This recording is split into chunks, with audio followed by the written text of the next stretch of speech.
আজকে আমরা দশম শ্রেণীর ছায়া প্রকাশনীর জি.কে পাহাড়ি ও ডক্টর সুভাষ বিশ্বাসের লেখা ইতিহাস ও পরিবেশ এই বইটার চ্যাপ্টার 2 সংস্কার, বৈশিষ্ট্য ও পর্যালোচনা এই অধ্যায়ের অনুশীলনীতে যে প্রশ্নগুলো আছে তার উত্তরগুলো সমাধান করব। তোমাদের যদি ভিডিওগুলো ভালো লাগে তাহলে লাইক, শেয়ার ও কমেন্ট করে জানিও, আর চ্যানেলটি সাবস্ক্রাইব করো। আমার একটা ম্যাথসের চ্যানেল আছে WB ম্যাথস ওয়ার্ল্ড, সেখানে গণিত প্রকাশের কোষে দেখি সমস্ত অঙ্কের সমাধান করে দেওয়া আছে। তার লিঙ্ক আমি এই ভিডিও ডেসক্রিপশন বক্সে দিয়ে দেবো, আর ওপরের আই বাটনে ক্লিক করো, তোমরা সেই চ্যানেলটি পেয়ে যাবে। প্রথমে বিভাগ ক, বহু বিকল্প ভিত্তিক প্রশ্নাবলী, মান 1। সঠিক উত্তরটি নির্বাচন করো। প্রশ্ন 1, বামাবোধিনী পত্রিকার সম্পাদক ছিলেন? উত্তর হবে option A Umeshchandra Dutta. 2, Kolkata medical কলেজের প্রথম অধ্যক্ষ ছিলেন? উত্তর হবে অপশান এ ডক্টর M.J. ব্রামলি। তারপর বিভাগ খ, অতি সংক্ষিপ্ত প্রশ্নাবলী, মান 1। প্রথমে একটি বাক্যে উত্তর দাও। প্রশ্ন 1, বাংলায় কোন শতককে নবজাগরণের শতক বলা হয়? উত্তর হবে 19 শতককে। 2, কলকাতা বিশ্ববিদ্যালয়ের প্রথম ভারতীয় উপাচার্য কে ছিলেন? উত্তর হবে sir Gurudas Bandyopadhyay. 3, fort William college প্রতিষ্ঠিত হয়েছিল কত খ্রিস্টাব্দে? উত্তর হবে 1800 খ্রিস্টাব্দে। 4, কত খ্রিস্টাব্দে হুগলি মহসিন কলেজ প্রতিষ্ঠিত হয়? উত্তর হবে 1836 খ্রিস্টাব্দে। তারপর বি, ঠিক বা ভুল নির্ণয় করো। 1, শ্রীরামকৃষ্ণ রামকৃষ্ণ মিশন প্রতিষ্ঠা করেছিলেন, এটা ভুল। 2, কলকাতা বিশ্ববিদ্যালয়ের প্রথম মহিলা MA ছিলেন কাদম্বিনী বসু, এটাও ভুল। তারপর সি, ক স্তম্ভের সঙ্গে খ স্তম্ভ মেলাও। 1, উমেশচন্দ্র দত্ত, এটা হবে অপশান বি, বামাবোধিনী পত্রিকা। 2, হরিশচন্দ্র মুখোপাধ্যায়, এটা হবে option D, Hindu Patriot. 3, Kaliprasanna Sinha, এটা হবে অপশান এ, হুতুম প্যাঁচার নকশা। 4, দীনবন্ধু মিত্র, এটা হবে অপশান সি, নীল দর্পণ। তারপর ডি, শূন্যস্থান পূরণ করো। 1, বামাবোধিনী ছিল ড্যাশ পত্রিকা? উত্তর হবে মাসিক। 2, নীল দর্পণ নাটকের ইংরেজি অনুবাদ করেন ড্যাশ? উত্তর হবে রেভারেন্ড জেমস লং। 3, ড্যাশ ভারতের পাশ্চাত্য শিক্ষার ম্যাগনা কার্টা বলা হয়? উত্তর হবে উডের ডেসপ্যাচ। 4, ভারতীয় উপমহাদেশের প্রথম মহিলা কলেজ হলো ড্যাশ কলেজ? উত্তর হবে বেথুন।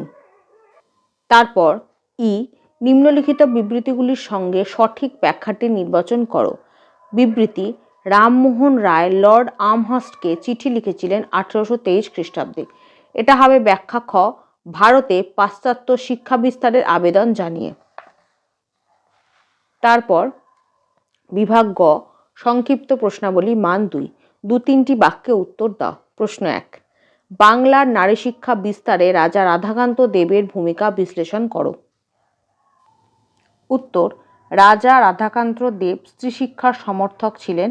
1822 খ্রিস্টাব্দে গৌরমোহন বিদ্যালঙ্কার স্ত্রী শিক্ষা বিষয়ক গ্রন্থ লেখেন। রাধাকান্ত দেব এই গ্রন্থ রচনায় তাকে সাহায্য করেন। 1817 খ্রিস্টাব্দে ডেভিড হেয়ারের উদ্যোগে ভালো স্কুল পাঠ্য বই তৈরির জন্য ক্যালকাটা স্কুল বুক সোসাইটি প্রতিষ্ঠা করেন। 2, ভারতবর্ষীয় ব্রাহ্ম সমাজ বিভক্ত হলো কেন? উত্তর, 1866 খ্রিস্টাব্দে ব্রাহ্ম সমাজের প্রথম বিভাজন দেখা যায়। দেবেন্দ্রনাথ ঠাকুর জাতিভেদ প্রথার বিরোধী হলেও অসবর্ণ বিবাহ ও উপবীত বর্জনের দাবি না মানতে পারায় কেশবচন্দ্র সেন ও তার সহযোগীদের সাথে দেবেন্দ্রনাথের বিরোধ বাধে।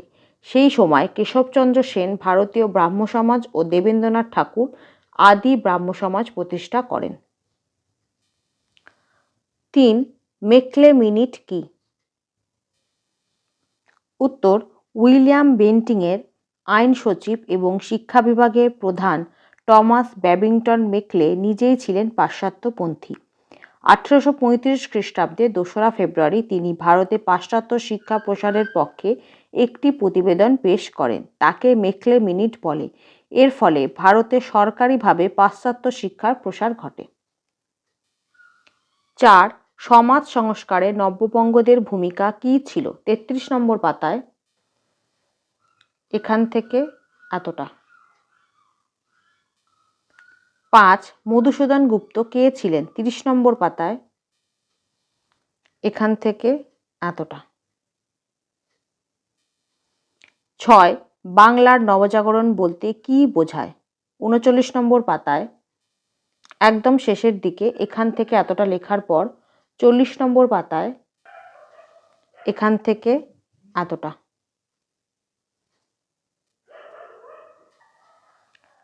7. স্কুল বুক সোসাইটি কেন প্রতিষ্ঠিত হয়? উত্তর, স্কুল বুক সোসাইটি প্রতিষ্ঠিত হয় কারণ 1. ভালো পাঠ্য বই প্রকাশ করা। ইংরেজি ও ভারতীয় ভাষায় ভালো পাঠ্য বই রচনা করার জন্য এই সোসাইটির প্রতিষ্ঠা হয়। 2. শিক্ষার প্রসার ঘটানো। এই প্রতিষ্ঠান অল্প দামে বই বিক্রি করে আবার কখনো বিনামূল্যে বই বিতরণ করে শিক্ষার প্রসার ঘটাতে উদ্যোগী হয়। তারপর বিভাগ ঘ, বিশ্লেষণধর্মী প্রশ্নাবলী মান 4। 7-8টি বাক্যে উত্তর দাও। প্রশ্ন 1. স্বামী বিবেকানন্দের ধর্ম সংস্কারের আদর্শ ব্যাখ্যা করো। 38 নম্বর পাতায় এখান থেকে এতটা। 2.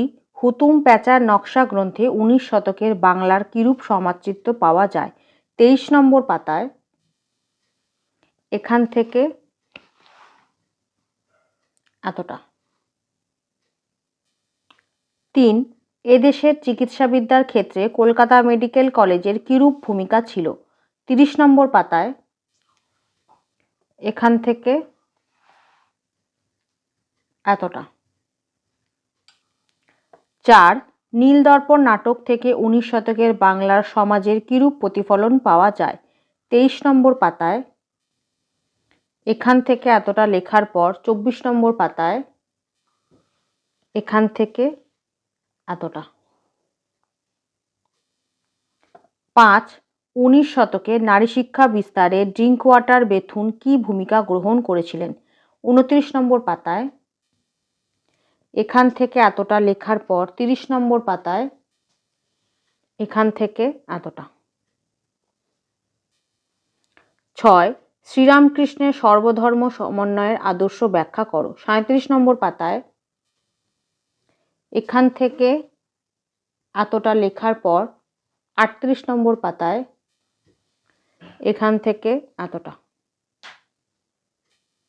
তারপর বিভাগ উ ব্যাখ্যামূলক প্রশ্নাবলী মান 8।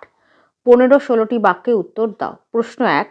19 শতকের প্রথমার্ধে সতীদাহ বিরোধী প্রচেষ্টাগুলির পরিচয় দাও। রামমোহন রায় কিভাবে সতীদাহ বিরোধী আন্দোলনকে সাফল্যমণ্ডিত করেন?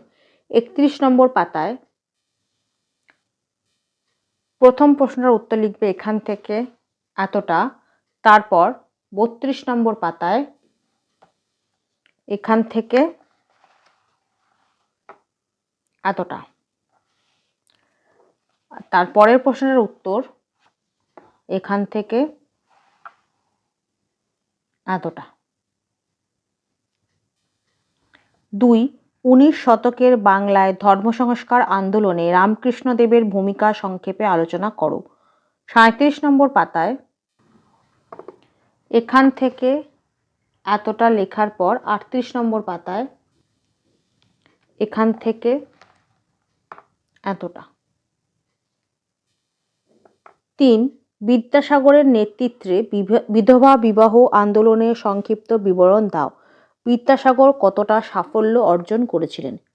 34 নম্বর পাতায় এখান থেকে এতটা লেখার পর 35 নম্বর পাতায় এখান থেকে এতটা।